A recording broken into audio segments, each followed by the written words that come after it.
going on, comic book people of the world? It's Wednesday, and you know what that means. In love with a hero.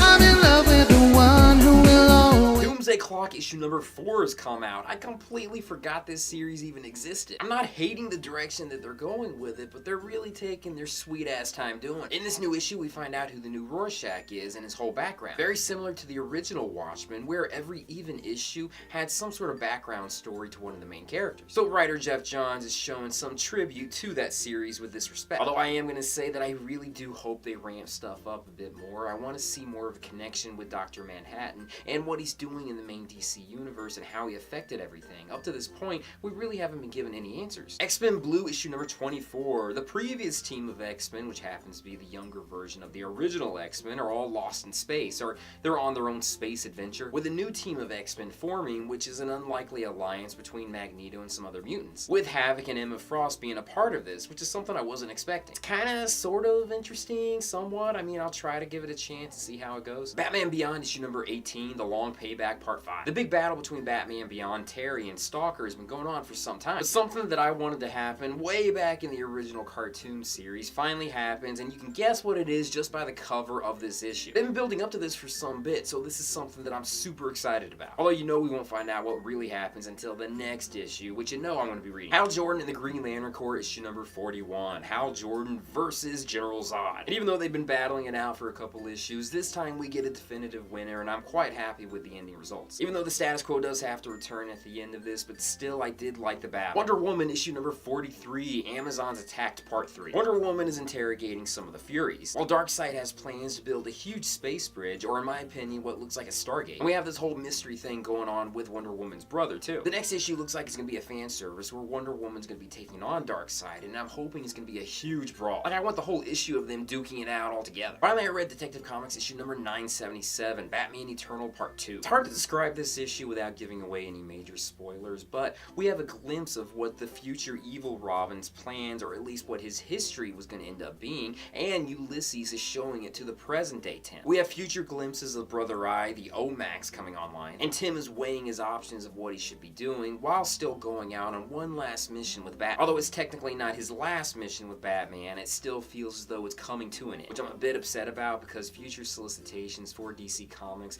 is showing that Tim Drake is nowhere to be seen, and I have a feeling he's going to be written out of the series yet again. James Tynion IV is the only writer at DC Comics currently that is a fan of Tim Drake and has tried to give him somewhat of a place, but I have this feeling that everyone else in DC Comics just wants him out of the way so that Damian can be the definitive Robin without having the previous Robin running around. And James is leaving this series, so after his departure, I don't think that Tim is going to have any place in the Batman books. That's just me being pessimistic, but I'm hoping that I'm wrong about this. I mean, I'm still keeping my fingers crossed that one day we're going to get another Young Justice comic book. Although with my luck, it would probably be a Young Justice team with Damian in charge. That's enough of my negativity. What is your comic load for this week? Leave comments down below and let me know. With that, thank you guys for watching me in this video. Be sure to check out my Patreon site when you get a chance. Check out my social media sites, my websites, and everything else out there. Peace, love, namaste, and I'll see you guys later. Bye. He's a prominent figure. I've tweeted at DC Comics and James Tynion in the past, and I know they have absolutely no need to respond back to me, but I'm really curious as to why Mr. Oz took Tim Drake and put him into limbo for a year. The only explanation I can really get out of this is that they just really wanted to have Damian be the spotlight without Tim Drake being there, which would really suck, but still, I figured there'd be some explanation that would be explained up to this point, but nothing.